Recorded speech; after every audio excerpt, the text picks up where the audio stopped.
বিএনপির চেয়ারম্যান জনাব তারেক রহমান সাহেবের দেশে ফেরা, তার মায়ের যে স্মরণসভা, জানাজা, এতে অংশগ্রহণ করা এবং এই সময়টাতে বাংলাদেশে থেকে তিনি যে নির্বাচন পরিচালনা করছেন, এর পেছনে দিল্লির গ্রিন সিগন্যাল রয়েছে। ভারতের সঙ্গে তার একটা সমঝোতা হয়েছে, পশ্চিমা দুনিয়ার সঙ্গে তার একটা সমঝোতা হয়েছে। এইরকম কথা বিএনপি যারা বিরোধী রয়েছেন তারা দশমুখে প্রচার করছেন। জনাব তারেক রহমান সাহেবের ক্যারেক্টার অ্যাসাসিনেশনের জন্য, চরিত্র নষ্ট করার জন্য আমাদের দেশে কতগুলো পেইড সোশ্যাল ইনফ্লুয়েন্সার রয়েছেন, ভাড়া করা ইউটিউবার। জনাব আনিস আলমগীর এদেরকে টোকাই বলে অভিহিত করেন সাংবাদিক। তো তারা সেই নরেন্দ্র মোদীর সঙ্গে, জয়শঙ্করের সঙ্গে, কিংবা যেটাকে বলা হয় ভারতের উত্তরপাড়া মিলিটারি ইন্টেলিজেন্স বা রয়ের সঙ্গে তারেক রহমান সাহেবের কী সম্পর্ক,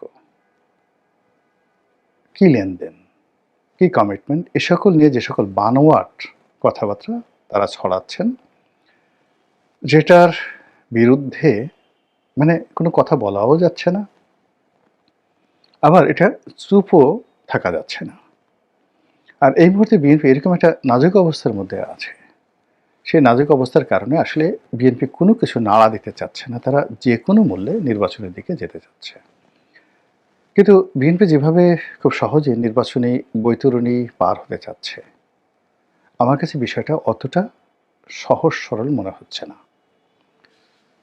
প্রথমত বিএনপি সেই জুলাই আগস্ট বিপ্লবের পর ধরে নিয়েছিল যে তারা নির্বাচন অতি দ্রুত আদায় করতে পারবে এবং 2024 সনের ডিসেম্বর মাসেই নির্বাচনে তারা একটা টার্গেট করেছিল। এবং ওই সময় আপনাদের মনে আছে যে বিএনপি জনসভা করে সেই ডিসেম্বর মাসের মধ্যে 2024-এর ডিসেম্বরের মধ্যে নির্বাচন তারা দাবি করেছিল। পরবর্তীতে আবার সেটি তারা পিছিয়ে আনে এবং তারা 2025 সনের ডিসেম্বরের মধ্যে নির্বাচনের জন্য জিদ ধরে। এবং এখানে এমন একটা পর্যায়ে চলে আসে যে স্বয়ং তারেক রহমান সাহেব লন্ডন থেকে পয়েন্ট অফ নো রিটার্নে চলে যান যে 2025 সনের ডিসেম্বরে নির্বাচন দিতেই হবে। এরপর যখন ডক্টর মোহাম্মদ ইউনূস হঠাৎ করে খুব বিপদে পড়ে গেলেন এবং ওই সময়টিতে তার আসলে তারেক রহমান সাহেবের সাহায্য সহযোগিতা খুব দরকার ছিল, তিনি ইংল্যান্ডে গেলেন। মূলত গেলেন ইংল্যান্ডে রাজার কাছ থেকে একটা পুরস্কার তিনি গ্রহণ করবেন, এটার ওসিলায়, কিন্তু তার আসল উদ্দেশ্য ছিল তারেক রহমান সাহেবের সঙ্গে বৈঠক। এবং তিনি সেই বৈঠকে তারেক রহমান সাহেবের সঙ্গে যে সমঝোতা করলেন, সেখানে এই যে এখন যে নির্বাচনের শিডিউলটি ঘোষণা করা হয়েছে মূলত সেই সমঝোতার ফল। বিএনপি এখন পর্যন্ত ডক্টর মোহাম্মদ ইউনূসের কমিটমেন্ট এবং নির্বাচনের তফসিল এবং ডিসেম্বর মাসের তাদের যে টার্গেট ছিল 2025-এর, সেটার পরিবর্তে 2026-এর ফেব্রুয়ারিতে যে নির্বাচন হচ্ছে, এটার উপর পরিপূর্ণ আস্থা এবং বিশ্বাস রেখে চারিদিকে যে আওয়াজগুলো হচ্ছে, কথাবার্তাগুলো হচ্ছে, কনস্পিরেসির যে সকল শব্দ শোনা যাচ্ছে, সব কিছুকে অ্যাভয়েড করে তারা বিপুল বিক্রমে সামনে এগিয়ে যাচ্ছে। এখানে যে সমস্যা, সেই সমস্যা হলো যে আমাদের দেশের প্রচলিত প্রথা হলো বাড়া ভাতে সবসময় ছাই পড়ে, এটাই বাস্তবতা। তো সেক্ষেত্রে একেবারে তীরে এসে নৌকা ডোবা, বাড়া ভাতে ছাই পড়া, এই জিনিসগুলো যে বাঙালির প্রাত্যহিক জীবনে অহরহ ঘটে এবং বাংলা প্রবাদ এবং প্রবচনে যে এই জিনিসগুলো থাকে, এই বিষয়গুলো আমাদেরকে স্মরণ রাখতে হবে। ফলে বিএনপি যে নির্বাচনের পথে যাচ্ছে, গণতন্ত্রের পথে যাচ্ছে, এটা যেভাবে তারা মানে অ্যাজ এ প্রাইম ফ্যাক্টর হিসেবে ট্রিট করে তারা যেভাবে এগুচ্ছে, তার সঙ্গে সঙ্গে তাদের বিরুদ্ধে যে চক্রান্ত হচ্ছে, যে দুর্নামগুলো, যে বদনামগুলো, যে কলঙ্কগুলো তাদের উপর আরোপ করার চেষ্টা করা হয়েছে, সেই বিষয়গুলো তাদেরকে মোকাবেলা করতে হবে এবং এটা না করলে বিএনপি ভুল করবে। এই মুহূর্তে বিএনপি বিরোধী যারা লোকজন আছে তারা বিএনপিকে ট্যাগ দিতে চাচ্ছে যে তারা ভারতের সঙ্গে একটি দস্তখত বা গোলামি চুক্তি স্বাক্ষর করে তারা বাংলাদেশে আসছে। সেই গোলামি চুক্তিগুলো কি হতে পারে? ইন্টারনেটে বিএনপি বিরোধী যারা লোকজন তারা বলে বেড়াচ্ছে যে শেখ হাসিনার জমানাতে ভারতের সঙ্গে যে দ্বিপাক্ষিক চুক্তিগুলো হয়েছে, কোনো রকম প্রশ্ন ছাড়া এই চুক্তিগুলো বাস্তবায়ন করতে হবে। আর এটা যদি জনগণের মধ্যে প্রচার করা যায়, ভারত বিরোধী মনোভাবকে চাঙ্গা করা যায়, তাহলে বিএনপি এবং আওয়ামী লীগকে ট্যাগ দিয়ে ভারতের দালাল হিসেবে একই ক্যাটাগরিতে ফেলানো যায় এবং সেই কাজটি যারা বিএনপি বিরোধী তারা করে যাচ্ছে। তারা আরও বলার চেষ্টা করছে যে সাবেক স্বৈরাচার, সাবেক ফ্যাসিবাদ শেখ হাসিনার সঙ্গে তারেক রহমান সাহেবের টেলিফোনে কথা হয়েছে, 7 মিনিট, 8 মিনিট, 10 মিনিট কথা হয়েছে। তারা বলার চেষ্টা করছে যে সংসদ ভবনে এসে জয়শঙ্করের সঙ্গে তারা ঘণ্টাধিক, 1 ঘণ্টার চেয়ে বেশি সময় তারা একান্ত বৈঠক করেছে। তারা বলার চেষ্টা করছে যে আওয়ামী লীগকে রাজনীতিতে পুনর্বাসন করার জন্য বিএনপি সাহায্য করবে এবং তারেক রহমান সাহেব প্রধানমন্ত্রী হওয়ার সঙ্গে সঙ্গে আওয়ামী লীগ প্রথমে রাজনীতি করার সুযোগ পাবে, এরপরে শেখ হাসিনা বাংলাদেশে আসার সুযোগ পাবে। এই সকল কথাবার্তা কিন্তু বলা হচ্ছে। তো এই সকল কথার কোনো জবাব হয় না, ফলে বিএনপি জবাব দিচ্ছে না, কিন্তু এগুলো তলে তলে কিন্তু ভীষণ রকম একটা এন্টি ভারত সেন্টিমেন্ট এবং এন্টি বিএনপি সেন্টিমেন্ট তৈরি হচ্ছে এবং এটা কাঁপছে, ট্রাম্বলিং ইন ফিয়ার। এর মধ্যে বিএনপির বেশ কয়েকজন নেতা, সালাউদ্দিন সাহেব, তারপর আমির খসরু মাহমুদ চৌধুরী, তাদেরকে ভারতের দালাল বানিয়ে নানা রকম ট্যাগ দেওয়া হচ্ছে। দলের মধ্যে বেগম খালেদা জিয়ার মৃত্যুর পর যারা খালেদাপন্থী হিসেবে পরিচিত ছিলেন তাদের একটি অংশ, মির্জা ফখরুল সাহেবকে বাদ দিয়ে সালাউদ্দিন সাহেবকে দলের মহাসচিব করা হবে, এটা নিয়ে একটা বিতর্ক।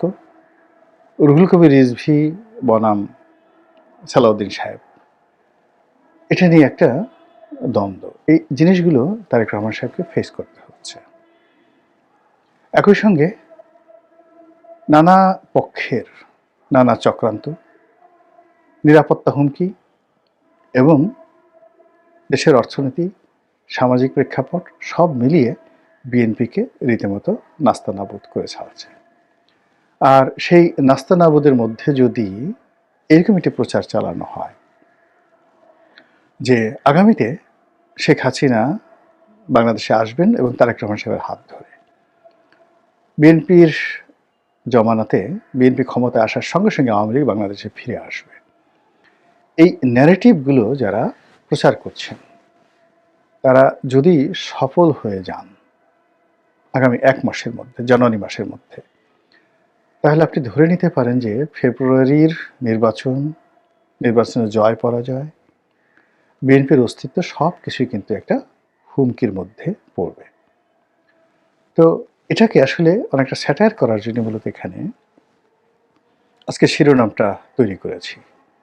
সেটি হলো যে বিএনপির উচিত যে হ্যাঁ, ভারতের সঙ্গে আমাদের কথা হয়েছে, ভারতের সঙ্গে আমাদের কথা হয়েছে। ভারত, বিএনপি যদি গণতান্ত্রিকভাবে নির্বাচিত হতে পারে তাহলে সেক্ষেত্রে ভারত আওয়ামী লীগের যারা লোকজন রয়েছে তাদেরকে বন্দি বিনিময়ের চুক্তির অধীন সেটা রেসপেক্ট করে তাদেরকে বাংলাদেশে ফেরত দেবে। এবং একথা যদি বিএনপির যারা লোকজন আছে তারা 10 মেকে প্রচার করতে পারে যে ভারতের সঙ্গে আমাদের কথাবার্তা হয়েছে, যেহেতু কথাবার্তা হয়েছে এটা ওপেন সিক্রেট, তাহলে কি কথা হয়েছে? এখন কথা হয়েছে যে আগের চুক্তিগুলো রাখতে হবে, ট্রানজিট দিতে হবে, ভারতের দাস হতে হবে, শেখ হাসিনাকে রাজনীতি করার সুযোগ দিতে হবে। এই কথাগুলোকেই যদি উল্টে দেওয়া হয় 180 ডিগ্রি অ্যাঙ্গেলে, সেই অ্যাঙ্গেলে যদি বলা হয় যে ভারতের সঙ্গে আমাদের কথা হয়েছে, শেখ হাসিনার জমানাতে যে সকল চুক্তি হয়েছে সেই চুক্তিগুলো আবার নতুন করে পুনর্মূল্যায়ন হবে, পুনর্বিবেচনা হবে। এটা কি হবে না হবে পরের ব্যাপার, কিন্তু পাবলিকলি তো এটা পাবলিকলি এই জিনিসগুলো যদি প্রচার করা হয় তাহলে অনেকের মুখ বন্ধ হয়ে যাবে। এগুলো এক।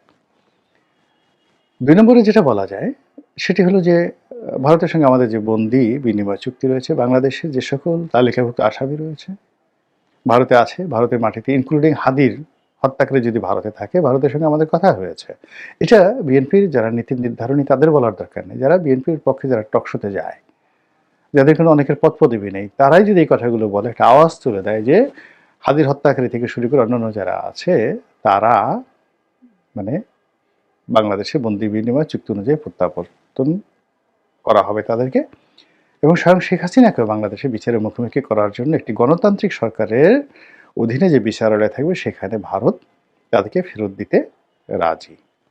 এই কথাগুলো বলার সঙ্গে সঙ্গে যদি বিএনপি আবার বলে যে বাংলাদেশে যে উগ্র ইসলামপন্থী গ্রুপ জাগ্রত হচ্ছে, যে জঙ্গিবাদ জাগ্রত হচ্ছে, যে ফ্যানাটিক মুভমেন্ট চলছে এবং যেভাবে বাংলাদেশের মাটি ব্যবহার করে ভারতের 7 সিস্টারের উপর আক্রমণ প্রতিহত করতে চাচ্ছে, এই ব্যাপারে ভারত এবং বিএনপি যুগপৎভাবে যার যার সীমানার প্রতি, যার যার মানচিত্রের প্রতি, যার যার দেশের অভ্যন্তরীণ বিষয়ের প্রতি তারা শ্রদ্ধাশীল থাকবে এবং বাংলাদেশের মাটি ব্যবহার করে যেন ভারতে কেউ কোনো অপকর্ম চালাতে না পারে, এই ব্যাপারে বিএনপি দৃঢ় প্রতিজ্ঞ এবং এটা নিয়ে বিএনপির সঙ্গে ভারতের কথাবার্তা হচ্ছে। আর ভারতও তাকে নিশ্চয়তা দিয়েছে যে ভারতের সঙ্গে যে সকল বিষয় এখন অমীমাংসিত রয়েছে, সেই অমীমাংসিত বিষয়গুলো ভারত দ্রুত বিএনপির নেতৃত্বে নিষ্পত্তি করতে ভারত বিএনপির সাথে তারেক রহমান সাহেবের সাথে তারা প্রতিজ্ঞাবদ্ধ হয়েছে। এই কথাগুলো যদি তারা প্রচার করতে থাকে 10 মুখে, তাহলে এই যারা বিএনপি বিরোধী প্রচারণা করছে তাদের মুখে রীতিমতো চুনকালি পড়ে যাবে। এখন বিএনপির স্ট্রং মিডিয়া টিম আছে। তারেক রহমান সাহেবের নতুন প্রেস সেক্রেটারি যোগদান করেছেন, তার ব্যক্তিগত সচিব জনাব সাত্তার সাহেব, তিনিও দীর্ঘদিনের অভিজ্ঞতার সম্পন্ন বেগম জিয়ার সঙ্গে দীর্ঘদিন কাজ করেছেন।